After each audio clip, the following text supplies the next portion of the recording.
तबे पलंगिया हिलतौ गे छाउरी करी ले बियाहवा तबे पलंगिया हिलतौ गे छाउरी पलंगिया हिलतौ गे छाउरी करी ले बियाहवा तबे पलंगिया हिलतौ गे छाउरी करी ले बियाहवा तबे पलंगिया हिलतौ गे छाउरी भैया नियन भातार खोजमी त कैसे मिलतौ गे छाउरी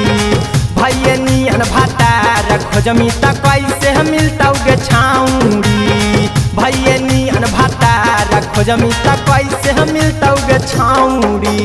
कैसे मिलतौ गे छाउरी कैसे मिलतौ गे छाउरी भैया नियन भातार कैसे मिलतौ गे छाउरी।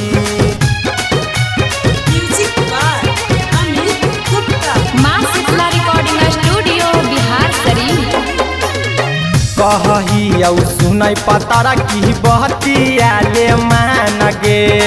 काहे लगी चल हखी सीना माँ के तान गे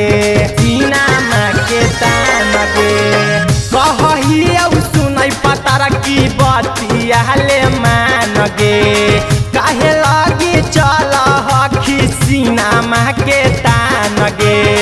मंगिया में परतौ सिंदूरवा चेहरा खिलतौ गे छाउरी मंगिया में परतौ सिंदूरवा चेहरा खिलतौ गे छाउरी भैया नियन भातार खोजमी त कैसे मिलतौ गे छाउरी भैया नियन भातार खोजमी त कैसे मिलतौ गे छाउरी कैसे मिलतौ गे छाउरी कैसे मिलतौ गे छाउरी भैया नियन भातार कैसे मिलतौ गे छाउरी।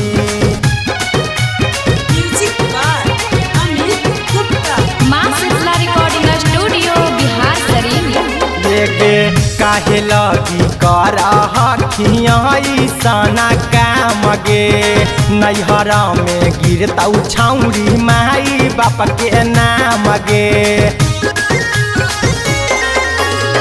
काहे लगी कर सना काम गे नैहरा में गिरतौ छाउरी माई बाप के नाम गे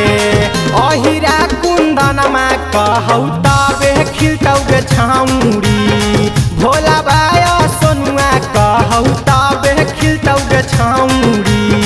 भैया नियन भातार खोजमी त कैसे मिलतौ गे छाउरी भैया नियन भातार खोजमी त कैसे मिलतौ गे छाउरी। स्टूडियो बिहार शरीफ।